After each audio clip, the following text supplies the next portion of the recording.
I couldn't ask for more right now.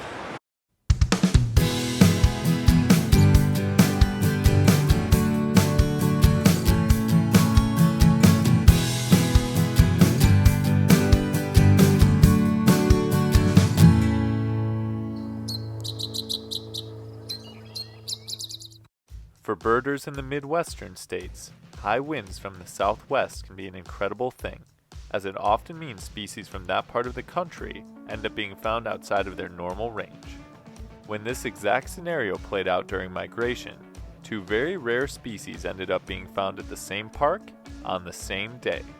Of course, I had to go make an attempt at finding them. I'm back to look for more rare birds. This time I'm in Racine where two rare flycatchers were reported, the ash-throated flycatcher and the scissor-tailed flycatcher. Both of these are amazing birds for the state. The ash-throated would be a lifer and a state bird for me. The scissor-tailed flycatcher I've seen before, but it's just cool. Finding one would be awesome, two would be superb, but there's a lot of ground to cover and I'm not really sure where they were seen, and I only have an hour and a half to do this. With a lot of space under the umbrella eBird hotspot of Wind Point and Chute Park, I realized this undertaking would be more difficult than I expected. To make things even more discouraging, I ran into a birder who gave me some bad news. I just ran into one of the original finders of the bird, and she said that it flew south and no one's been able to relocate it, so I'm not feeling great about this so far, but we'll see if it's still around. Not to be deterred, I continued south, where I spotted some migratory bird species, including yellow-rumped warblers and palm warblers. I also stumbled upon a tree with northern rough-winged swallows and barn swallows perching, offering nice views. I noticed a birder intently watching a group of shrubs on the edge of Lake Michigan. He told me that the ash-throated flycatcher was in this area, concealed by the bushes, and popping out occasionally. Now the two of us were staring at the bushes, and eventually, I caught sight of my lifer ash-throated flycatcher. The ash-throated flycatcher is a fairly large member of the flycatcher family, with a dark gray back, a dark gray head crest, a light gray underside with hues of yellow, and cinnamon color on its tail and wings. This species winters in Mexico and moves into the southwestern United States in summer, where it inhabits deserts and woodlands. Ash-throated flycatchers eat mostly insects and spiders, but have also been known to eat fruit on occasion. This particular bird was spending much of its time low to the ground, fluttering from perch to perch and giving much better looks than I expected to get. Feeling elated with finding at least one of the two rare flycatchers, I turned my attention to the scissor-tailed, which was being seen slightly farther south on a beach. Almost immediately after arriving at the bird's reported location, I saw the unmistakable shape of a scissor-tailed flycatcher fluttering around on the sand. The scissor-tailed flycatcher is one of the most distinctive and recognizable birds in all of North America.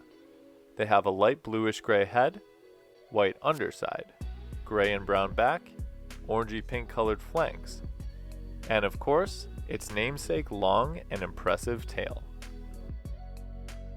Scissor-tailed flycatchers winter in Central America and southern Mexico, but in summer they make their way into the United States, inhabiting some of the southern states, most notably Texas, Kansas, and Oklahoma.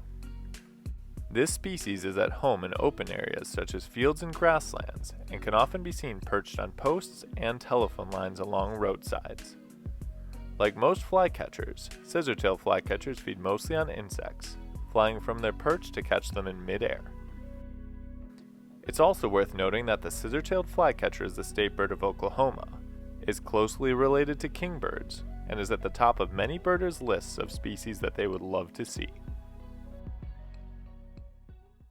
That was absolutely crazy. That scissor-tailed flycatcher was just so cooperative, and just to be able to see one, let alone in Wisconsin, is such a cool experience. This was unbelievable. The ash-throated flycatcher and then the scissor-tailed flycatcher, I couldn't ask for more right now. After seeing the scissor-tailed flycatcher, I walked back north. As I moved along the lake, I was able to spot a few more migratory species, including a blue-gray gnatcatcher, an eastern bluebird, and an immature orchard oriole sitting up in a tree. Feeling cold but content, I finally left the park. Wow, how great was that? Two rare birds in one morning. So I'm gonna head out. I have some other things to do today, but I'm sure some other rare stuff's gonna get reported probably today or probably soon that I'm gonna go after, so stay tuned. I felt extremely lucky to be able to see two rare flycatchers within 1 mile of each other and on the same day. It's not often that a duo as unexpected as these two birds can be seen in the state. Such is the nature of birding in spring. As great as this day was, there are sure to be more rarities reported this season, and hopefully they'll be as unique and magnificent as the flycatchers were.